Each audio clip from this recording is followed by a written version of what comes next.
Bonjour à tous les étudiants. Je présente dans cette deuxième vidéo la deuxième section des premiers chapitres, méthodologie, démarche et outils de l'analyse fonctionnelle. Commençons par la méthodologie.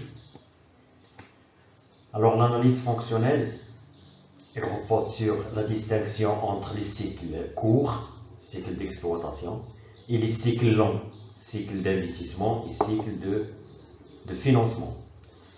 Et il s'inscrit dans un cadre de continuité d'exploitation. Ça veut dire que l'entreprise, elle est en activité et continuera à fonctionner.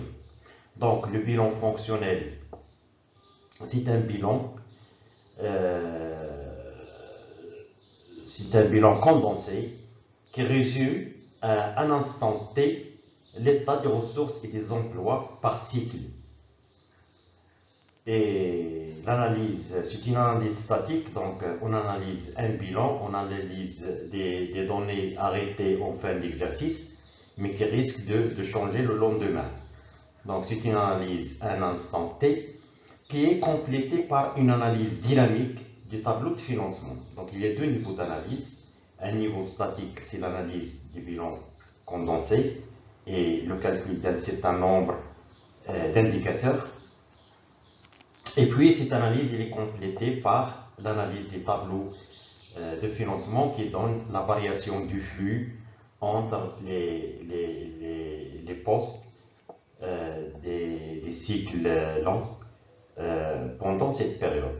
On va voir ça. Ça c'est pour la méthodologie. Pour la démarche de l'analyse fonctionnelle du bilan, le bilan fonctionnel est établi à partir du bilan comptable et l'on reprend les données brutes en les réorganisant de manière à mettre en avant la structure des emplois et des ressources avant répartition des résultats. Donc deux points importants. Tout d'abord, ce sont les données brutes. Donc pour l'actif par exemple, on prend les montants bruts et la somme des provisions et des amortissements elle est transférée dans les ressources parce que les amortissements sont des ressources. Rappelez-vous le calcul de la CAF, en tout cas on va revenir à ça pour montrer que les amortissements et les provisions constituent une ressource de l'exercice resté à la disposition de l'entreprise pour réaliser des investissements le moment nécessaire. Cette présentation permet de calculer des indicateurs relatifs à la santé financière de l'entreprise et de localiser les causes d'éventuels dérapages, déséquilibres financiers. Ça c'est pour la démarche. Alors, côté emploi, on prend l'actif immobilisé, les montants bruts, et puis on fait une distinction entre les actifs circulants d'exploitation et les actifs circulants hors exploitation. Cette distinction est importante parce que ce qui nous intéresse, ce sont les actifs circulants d'exploitation, ce sont les besoins et les ressources d'exploitation. Donc il faut distinguer entre les éléments d'exploitation et les éléments hors exploitation.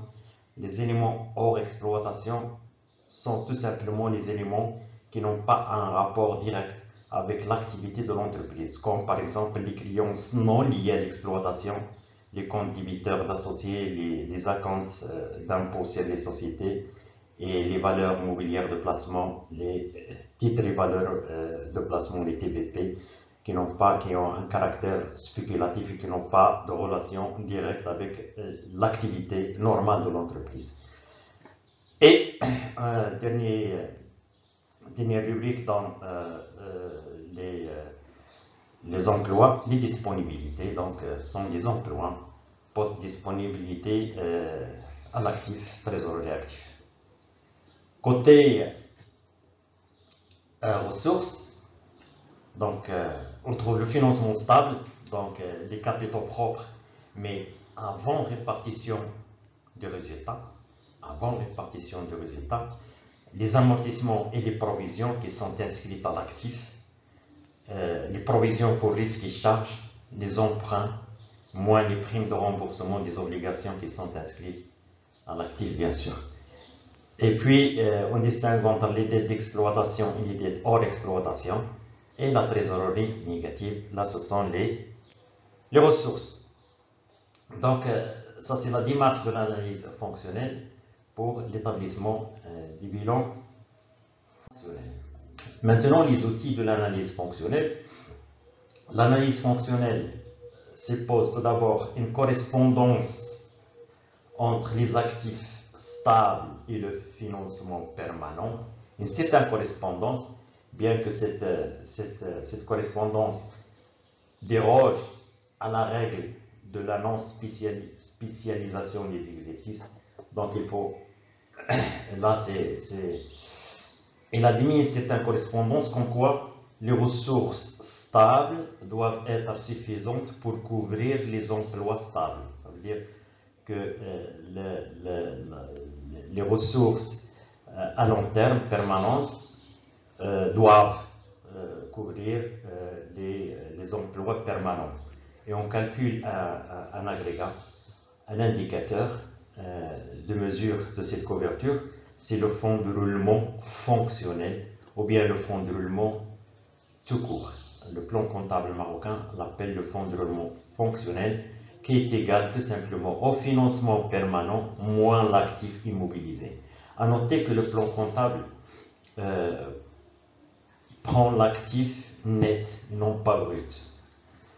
On va voir ça dans le tableau de la synthèse des masses du bilan.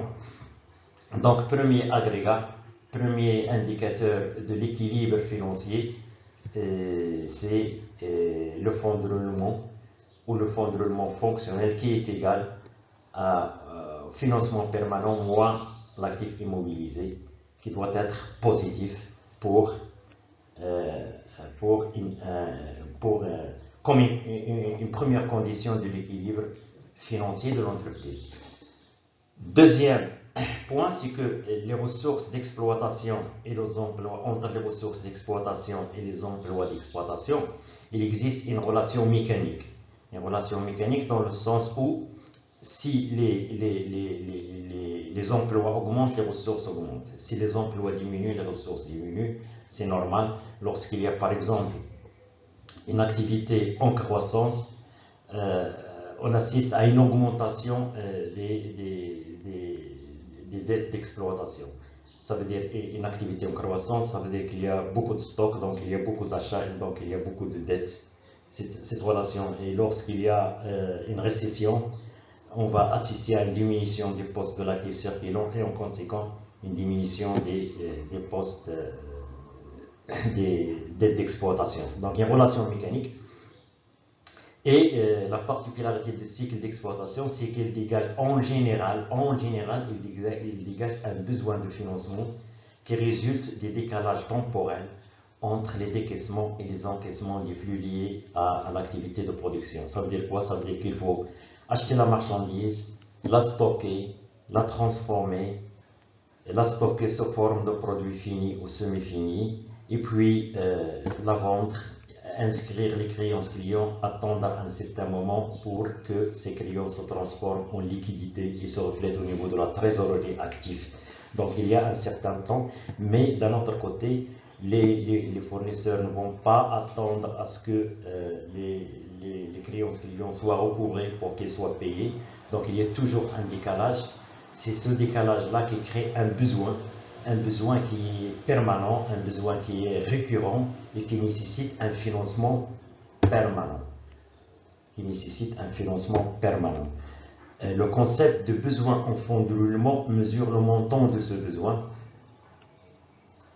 qui est égal BFR au BFG, besoin de financement global dans le plan comptable marocain, parce qu'il ne fait pas de distinction entre ce qui est d'exploitation, ce qui est hors exploitation. Donc le BFR au BFG est égal à l'actif circulant moins le passif circulant. Donc les ressources, les emplois d'exploitation moins les ressources d'exploitation. Besoin, c'est les positifs. Excédent, c'est les négatifs. Notez bien que le plan comptable marocain ne fait pas de distinction entre l'actif et le passif d'exploitation hors exploitation, donc il introduit la notion de BFG, le besoin de financement global. Troisième indicateur, c'est le niveau de la trésorerie qui reflète l'état de la couverture du besoin de financement global par le fonds de roulement fonctionnel ou l'équilibre de financement entre les trois fonctions. Donc la trésorerie nette, c'est une résultante, c'est un indicateur qui nous montre l'état de l'équilibre entre le besoin en fonds de roulement et le fonds de roulement. Trésorerie nette égale fonds de roulement moins besoin en fonds de roulement ou tout simplement trésorerie active moins trésorerie passive. Alors, prenons un exemple de synthèse des masses du bilan, mais avant, il faut faire une petite précision concernant ce tableau. Donc, qu'est-ce qu'il nous donne? Pour jeter un coup d'œil sur ce tableau, il est à la dernière page du plan comptable. Donc, c'est parmi les états de synthèse, c'est le premier tableau de financement. Donc, il est important à le comprendre. Donc, qu'est-ce qu'il y a? Il y a les masses, le financement permanent. Donc, il y a deux exercices. Il y a l'exercice N et l'exercice N-1. Il y a l'exercice N et l'exercice N-1 comme l'exemple. Donc, il y a l'exercice 2012 et deuxième colonne, l'exercice 2011. L'exercice 2012, c'est A, l'exercice 2011, c'est B, et on calcule la variation A-B, emploi ou bien ressources. Donc, financement permanent moins actif immobilisé est égal au fonds de roulement fonctionnel. L'actif circulant moins le passif circulant égale besoin de financement global. Trésorerie nette est égal trésorerie actif moins trésorerie passif, ou bien fonds de roulement fonctionnel moins besoin de financement global. Il faut faire attention à la variation. Donc, entre N et N-1, ou bien entre N-1 et N, s'il y a une augmentation du financement permanent,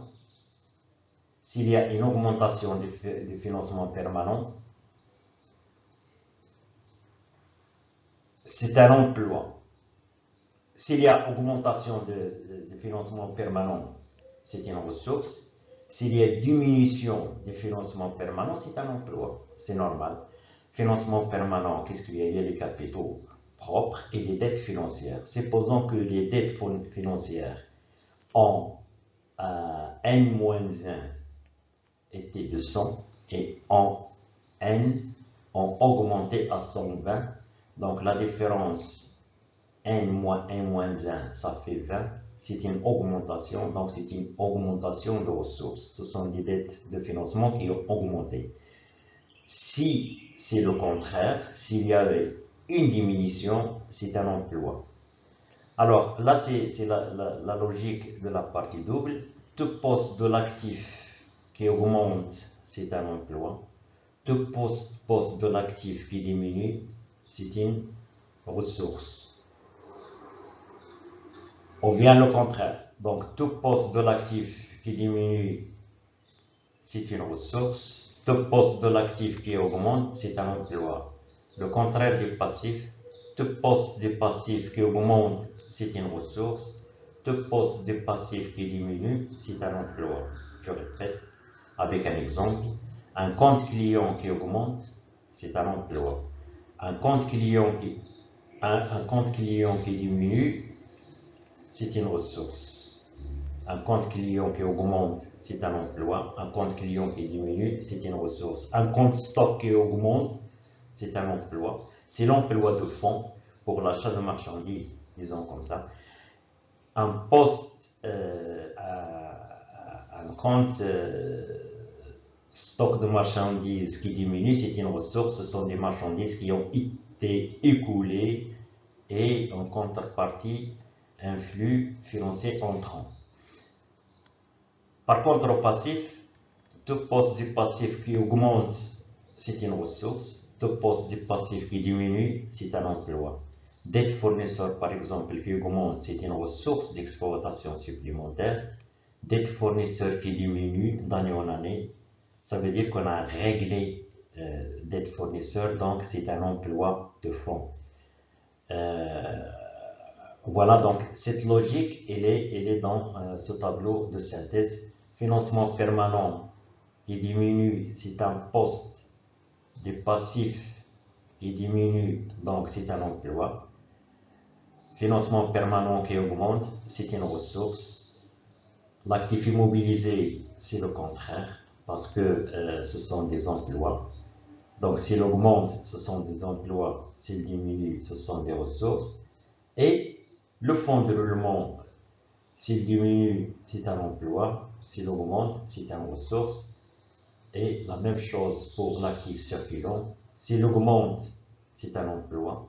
Donc, le compte client, s'il augmente, c'est un emploi. Ce sont des fonds qui sont employés dans ce poste. S'il diminue, c'est une ressource. Ce sont des fonds qui ont entré dans les ressources de l'entreprise, dans les caisses de l'entreprise. Le passif circulant, s'il diminue, c'est un emploi. S'il augmente, c'est une ressource. Le besoin de financement global, s'il augmente, c'est un emploi. S'il diminue, c'est une ressource. Et la trésorerie nette, s'il augmente, c'est un emploi. S'il diminue, c'est une ressource.